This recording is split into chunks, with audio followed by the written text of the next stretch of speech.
Infection के cases की कुल संख्या 6,650। जो लोग पूर्णतः उपचारित होकर डिस्चार्ज किए जा चुके हैं, वैसे मरीजों की संख्या अब बढ़कर के 15,506 हो गई है और जो रिकवरी का प्रतिशत है वो इस समय 66.86% हो गया है। कोरोना वायरस से संक्रमित मरीजों में से कुल 672 लोगों की अभी तक मृत्यु हुई है। कल प्रदेश में सैंपल टेस्टिंग में एक और नया बेंचमार्क एस्टैब्लिश हुआ और कल ये संख्या 22,000 पार हो गई और कल जो है कुल टेस्टिंग जो प्रदेश में हुई उसकी संख्या है 22,378। इस प्रकार अब प्रदेश में कुल मिलाकर के जो सैंपल टेस्ट हुए हैं उनकी संख्या भी अब 7 लाख पार हो गई है और कुल संख्या 7,07,839।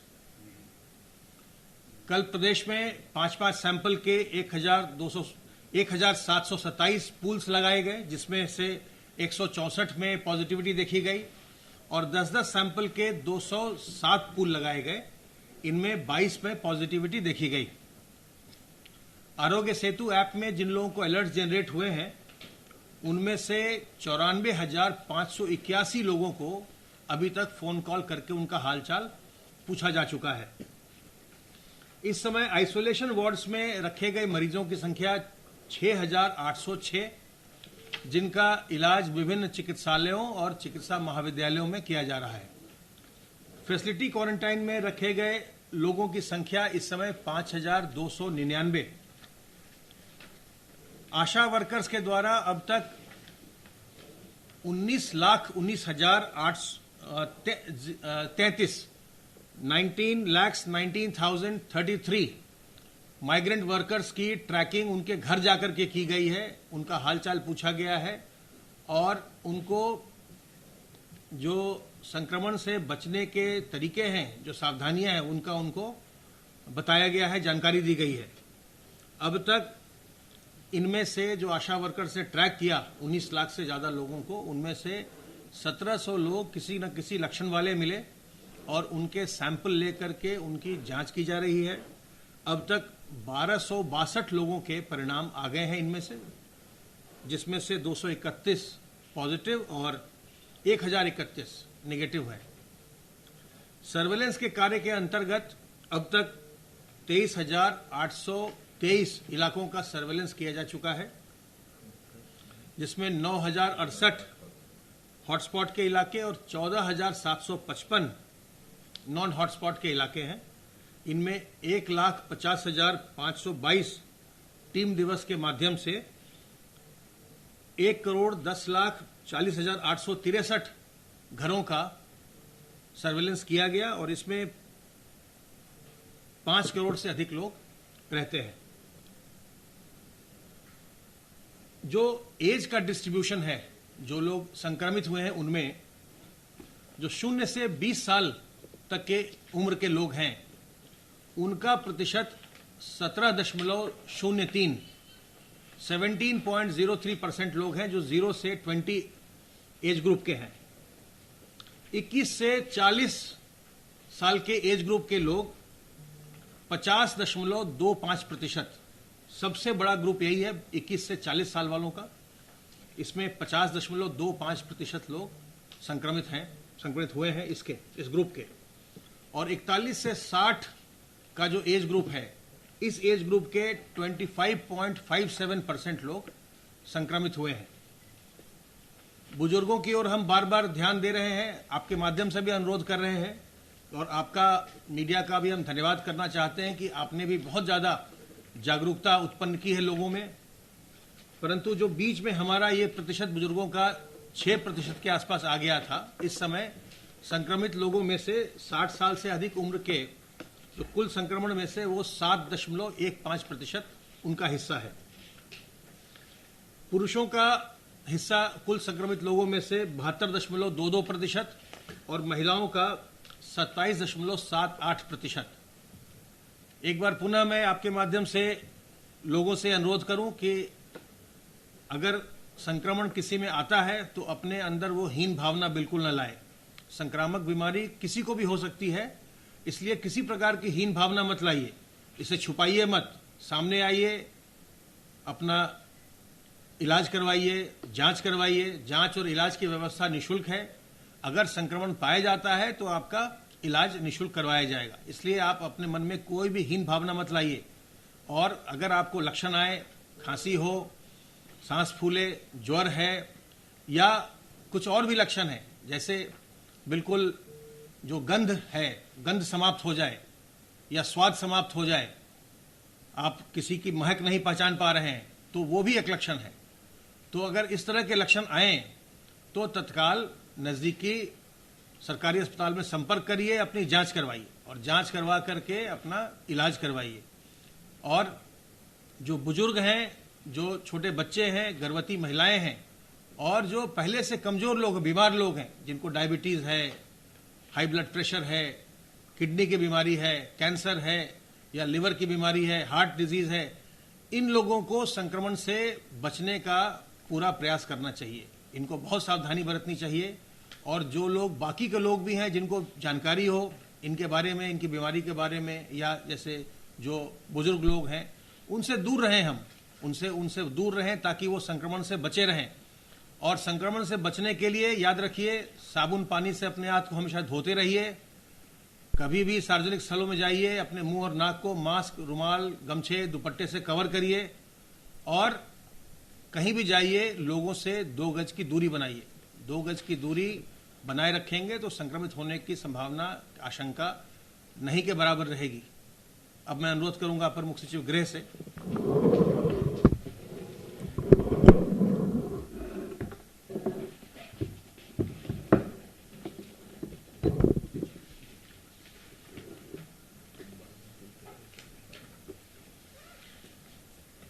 माननीय मुख्यमंत्री जी ने आज बहुत ही महत्वपूर्ण बैठक ली।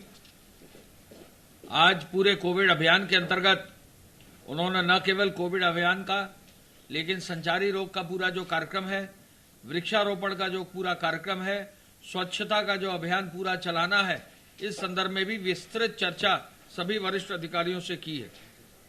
माननीय मुख्यमंत्री जी ने पूरे प्रदेश में स्वच्छता अभियान चलाने का निर्देश दिया है। वो स्वयं बलरामपुर गए थे। आज उन्होंने बताया कि बलरामपुर जिले में, शहर में उन्होंने खुद जो है निर्देश दिया और वहां पर पूरे अभियान की कार्रवाई जिला प्रशासन द्वारा सुनिश्चित की गई। उनका ये निर्देश है कि प्रत्येक जनपद में जहां भी कूड़ा पड़ा हो, जहां भी नगरीय क्षेत्रों में कूड़ा पड़ा हो, उसका विशेष रूप से ध्यान देकर हर नगरीय क्षेत्र में, हर नगर निकाय में एक अभियान चलाया जाए। मुख्यमंत्री जी ने गौतम बुद्ध नगर और गाजियाबाद की जो अनलॉक की व्यवस्था है उस पर विशेष चर्चा आज की और उस पर भी जो चर्चा की है उसमें उन पर विशेष रूप से जो कल परसों उन्होंने निर्देश दिया था मेरठ मंडल के कार्य योजना का, उस पर भी उनके द्वारा आज समीक्षा करते हुए विस्तृत निर्देश दिए गए हैं। पूरे मेरठ मंडल में डोर टू डोर कैंपेन चलाया जाएगा, इस ओर विशेष ध्यान दिया जाएगा। और साथ ही साथ पूरे मेरठ मंडल में जो हेल्थ का इंफ्रास्ट्रक्चर है उसको और मजबूत करने का उन्होंने निर्देश दिया है। कोविड अस्पतालों की व्यवस्था को चुस्त दुरुस्त करने के लिए कोविड अस्पतालों में बेड्स की संख्या को 1 लाख से 1.5 लाख तक ले जाने के लिए और जनपदों में नर्सिंग स्टाफ और डॉक्टर्स का राउंड लगा रहे और पैरामेडिक्स की मॉनिटरिंग होती रहे, इस पर भी जो है कार्रवाई करने का आज उन्होंने निर्देश दिया है। 108, 102 और ALS एम्बुलेंस की सक्रियता के लिए और साथ ही साथ एम्बुलेंसेज में ऑक्सीजन की व्यवस्था और बेड्स पर भी ऑक्सीजन की व्यवस्था पर उन्होंने निर्देशित किया है। प्रदेश की टेस्टिंग क्षमता 20,000 से अधिक क्रॉस कर गई है।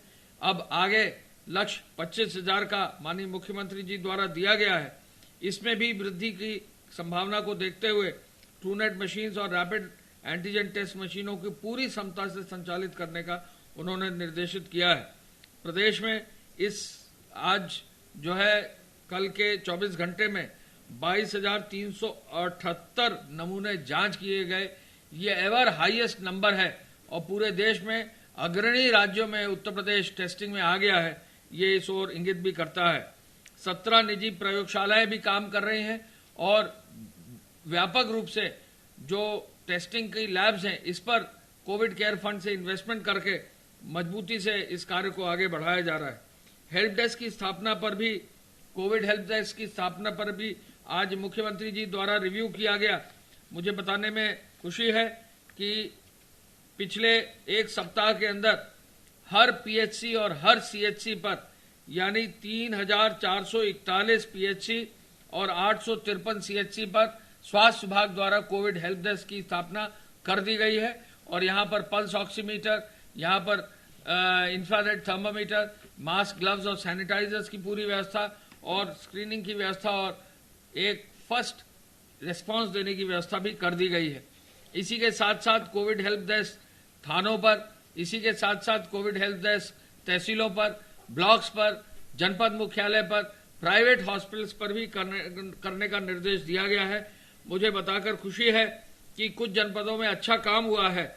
आगरा में 206 कोविड हेल्प डेस्क बना दी गई हैं, फिरोजाबाद में 82 कोविड हेल्प डेस्क बना दी गई हैं, मैनपुरी में 61 कोविड हेल्प डेस्क बना दी गई हैं, मथुरा में 155 कोविड हेल्प डेस्क बना दी गई, अलीगढ़ में 107 कोविड डेस्क बना दी गई हैं, एटा जैसे जनपद में जो है 79 कोविड हेल्प डेस्क बना दी गई, आजमगढ़ में 98 कोविड हेल्प डेस्क बना दी गई हैं। इसके साथ साथ कानपुर शहर में 141, कानपुर देहात में 75, फर्रुखाबाद में 62, कन्नौज में 70, औरैया जिले में 176 कोविड हेल्प डेस्क बना दी गई, गोरखपुर जिले में 179 कोविड हेल्प डेस्क बना दी गई, कुशीनगर में 70, महाराजगंज में 72, इसी के साथ साथ जो है बांदा जिले में 57 कोविड हेल्प डेस्क बनाई गई हैं, गोंडा जिले में 71, बहराइच में 66, अयोध्या शहर में और देहात में 91 कोविड हेल्प डेस्क बनाई गई हैं, बाराबंकी में 85, सुल्तानपुर में 76, अंबेडकर नगर में 65, अमेठी में 84, बरेली में 66, शाहजहांपुर में 65, बस्ती में 96, मिर्जापुर में 76, 106 मुरादाबाद में, अमरोहा में 76, 155 मेरठ में, 160 बुलंदशहर में और सबसे अच्छी संख्या गाजियाबाद में 274, 274 कोविड हेल्प डेस्क, हरदोई में 144, लखनऊ में 80, वाराणसी में 142, जौनपुर में 222, इस प्रकार कई जनपदों में, शामली में 56, कई जनपदों में बड़ी मात्रा में कोविड हेल्प डेस्क बनाई गई है। हमारा आह्वान है, माननीय मुख्यमंत्री जी का ये निर्देश है कि कहीं भी किसी भी शहर के किसी भी स्थान पर, किसी भी संस्थान में यदि कोई भी व्यक्ति कोविड हेल्प डेस्क पर जाता है तो उसको पूरी सूचना दी जाए, उसका थर्मामीटर से जो है टेम्परेचर नापा जाए, उसका जो है पल्स ऑक्सीमीटर से ऑक्सीजन की जो मात्रा है 96%, 97%, 98% रहना चाहिए, उसको तुरंत चेक किया जाए। कोई भी और उसको सहयोग या उसको कोई एडवाइस देना है, ये कार्रवाई सुनिश्चित अवश्य की जाए। कोविड हेल्प डेस्क पूरे प्रदेश में व्यापक मात्रा में लगे, वहां पर सूचना विभाग का पोस्टर भी लगाया गया है, क्या करें क्या न करें, 2 गज की दूरी, मास्क है जरूरी, इस मैसेज के साथ पूरे प्रदेश में कोविड हेल्प डेस्क की स्थापना का कार्य किया गया है। आगे इसके प्रचार के लिए विज्ञापन अखबारों में दिए जा रहे हैं, इसके प्रचार के लिए रेडियो में विज्ञापन दिए जा रहे हैं, इसके प्रचार के लिए एलईडी वैन्स चलाई जा रही हैं, इसके प्रचार के लिए होर्डिंग्स और बाकी और माध्यम प्रचार के किए जा रहे हैं और सोशल मीडिया के माध्यम से भी इसका प्रचार किया जा रहा है। तो एक बृहद कैंपेन कोविड के अभियान के अंतर्गत कैसे कोविड से बचा जा सके और चूंकि इसका कोई इलाज नहीं है तो बचने की क्या विधि है, इस पर विशेष क्या ध्यान दिया जा सकता है। हर व्यक्ति, हर नागरिक, हर बच्चे, हर बूढ़े, हर जवान, हर महिला, हर पुरुष जो कार्य कर रहा है, हर आदमी जो कहीं वर्क प्लेस पर है, हर व्यक्ति जो मार्केट और बाजार में जा रहा है, दुकानदारों को क्या करना है, होटल्स रेस्टोरेंट्स में क्या करना है, ये निर्देश जो है विस्तृत रूप से फील्ड में भेजे गए हैं। फील्ड में शासकीय अधिकारी और कर्मचारियों की जो है विशेष रूप से उनको बचने का निर्देश दिया है। प्रशासनिक अधिकारियों के लिए विशेष रूप से, चूंकि वो क्रिटिकल लेवल पर हैं, अस्पतालों का भी भ्रमण कर रहे हैं, मार्केट्स का भी भ्रमण कर रहे हैं, मंडियों का भी भ्रमण कर रहे हैं, कार्यालयों में भी मिल रहे हैं, लोगों से भी मिल रहे हैं। तो विशेष रूप से शासकीय अधिकारियों को संक्रमण से बचने के लिए हर संभव प्रयास करने का निर्देश उन्होंने दिया है। स्वास्थ्य और चिकित्सा विभाग में उन्होंने आदेश दिया है कि ये जो एन्सेफेलाइटिस पर जिस प्रकार पिछले 3 से 4 साल में 3 साल में रोक लगाई गई है और एन्सेफेलाइटिस की डेथ्स मृत्यु दर को काफी हद तक कम कर दिया गया है, एक तरह से जो है नगण्य कर दिया गया है। इसी प्रकार जो है कोविड के कैंपेन में भी हमारा विभाग, दोनों विभाग जुटकर कार्य ऐसा करें, सर्वेलेंस टीम्स को घर घर भेजें जिससे अर्ली डिटेक्शन हो, अर्ली इलाज हो और लोग जो है घर अपना पूरा सही रूप से उपचारित होकर जा सकें। संचारी रोग का अभियान 1 से 31 जुलाई को होगा। माननीय मुख्यमंत्री जी 1 तारीख को इसका उद्घाटन करेंगे। इस पूरे अभियान में सभी जो महिलाएं हैं अपने नवजात बच्चों को, 1 साल तक के बच्चों को, उनको जो भी टीकाकरण करना है, अलग अलग स्टेजेस में जो टीका कराना है उसके लिए उनको आगे आना है। इस पूरे अभियान में साथ साथ प्रचार के इस अभियान में जो है डेंगू और बाकी सब चीजों से बचने के लिए फॉगिंग, बाकी स्वास्थ्य विभाग के साथ साथ नगर विकास विभाग द्वारा और पंचायती राज विभाग द्वारा भी जो कार्य किए जाने हैं उस पर भी विशेष ध्यान देने के लिए निर्देश दिए गए हैं। माननीय मुख्यमंत्री जी ने जो संचारी रोग अभी इस समय बरसात के मौसम में आते हैं, इस पर विशेष रूप से व्यापक प्रचार प्रसार के अभियान के लिए स्वास्थ्य और सूचना विभाग को निर्देशित किया है। CHCs पर, PHCs पर, चौराहों पर, बाजारों पर, प्रमुख स्थलों पर होर्डिंग लगाने का भी निर्देश उन्होंने दिया है। नगर विकास प्राधिकरण स्थानीय निकायों को शहरी इलाकों में और पंचायती राज विभाग के माध्यम से, ग्राम विकास माध्यम से स्वच्छता का अभियान बृहद रूप से चलाने का भी निर्देश उन्होंने दिया है। फॉगिंग और एंटी लार्वल, लोग अपने घर में अगर कूलर है तो उसका पानी साफ करके रखें, कोई पुराने टायर में पानी न पड़ा रहे, कोई पुराने गमले में पानी न पड़ा रहे, कहीं भी लार्वा को जीने का मौका ना मिले, कहीं भी कोई भी स्टैग्नेंट वाटर ना रहे, आसपास घरों के कोई छोटा पानी का तालाब टाइप का ना हो। गांव में इस तरह का देखा जाता है। उस पूरे अभियान को सुचारू रूप से चलाने के लिए, जिससे डेंगू और इस तरह की चीजें ना हो सके, इस पर भी निर्देश दिया गया है। सिंगल यूज प्लास्टिक की शिकायत जो है कहीं से ना आए, ये भी निर्देश दिया गया है कि एक पूरा अभियान चले, कहीं भी सिंगल यूज प्लास्टिक कहीं उपयोग ना हो। प्रदेश में गृह विभाग के माध्यम से, नगर विकास विभाग के माध्यम से पुनः सिंगल यूज प्लास्टिक का एक अभियान चलाया जाएगा। कहीं भी यदि ये पाया जाता है कि कोई डीलर सिंगल यूज प्लास्टिक मंगा रहा है तो बहुत सख्त कार्रवाई होगी। जिला प्रशासन, जिला पुलिस, नगर निकाय सभी की ये जिम्मेदारी है कि सिंगल यूज प्लास्टिक का उपयोग ना हो। पोल्यूशन कंट्रोल विभाग को भी इस पर विशेष ध्यान देने की आवश्यकता होगी। पेयजल की आपूर्ति को सुव्यवस्थित करने के लिए लोग व्यवस्था बनाएं, ये निर्देश दिए गए हैं। महिला और बाल विकास में जो है आंगनवाड़ी में पुष्टाहार का वितरण हो सके घर घर, इसका भी निर्देश उनके द्वारा दिया गया है। पहली मानसून आई है, कई जगह जल जमाव की स्थिति आई है, बाढ़ में कहीं कोई दिक्कत न हो, इस ओर भी कार्रवाई का निर्देश दिया है। अभी माननीय मुख्यमंत्री जी ने 2 दिन पहले ही बाढ़ के समुचित कार्यों का भी निरीक्षण किया है। एल्गिन ब्रिज जो है उसका भी निरीक्षण करके हवाई दौरा भी किया है, जिससे उनको खुद जानकारी हो सके कि क्या स्थिति है। और उनके क्रम में उन्होंने कहा कि बाढ़ के प्रति हमें सजग रहना चाहिए। टिड्डी दल कतिपय जगहों पर आया है, कृषि विभाग द्वारा बताया गया है कि कहीं भी टिड्डी दल अगर आ रहा है तो वहां पर स्प्रे कराया जाए, वहां पर उसको मारने की व्यवस्था की जाए। ये पूरा कार्य जो है सुनिश्चित करने की कार्रवाई भी की जा रही है। राजस्व विभाग ने अवगत कराया है कि आश्रय स्थल के माध्यम से अब तक 15,38,333 लोग आए हैं। ट्रांजिट कैंपों के माध्यम से 9,39,925 लोग आए हैं। सीधे घरों में 12,25,729 लोग पहुंचे हैं। तो अब उनके डेटाबेस में 37,04,387 लोग का जो है विवरण प्राप्त हो गया है। जो ये श्रमिक आए हैं इनमें स्किल मैपिंग भी की गई है। इनमें 2,80,143 महिलाओं की स्किल मैपिंग हुई है और 26,59,200 पुरुषों की स्किल मैपिंग हुई है और 15 से 18 बीच के व्यक्तियों में, नवयुवकों में भी 98,302 लोगों की स्किल मैपिंग हुई है। कुल मिला के 30,49,076 लोगों की स्किल मैपिंग अब तक कर दी गई है। यानी 37 लाख का डेटा और 30 लाख की स्किल मैपिंग अब तक पूरी हो गई है। आश्रय स्थलों में अब जो है कुल क्षमता हमारी आश्रय स्थलों की 14,24,426 थी। 18,195 आश्रय स्थल थे। अब मात्र 3 आश्रय स्थल रह गए हैं, जिनमें मात्र 15 लोग हैं। यानी आश्रय स्थल की व्यवस्था भी अपना कार्य पूरा करके ये कार्य भी राजस्व विभाग ने सफलतापूर्वक इसको निष्पादित कर दिया है। अब तक कम्युनिटी किचन जो है संचालित, सरकारी कम्युनिटी किचन अब मात्र 75 संचालित हैं, जो उनमें 9,000 फूड पैकेट वितरित किए गए हैं।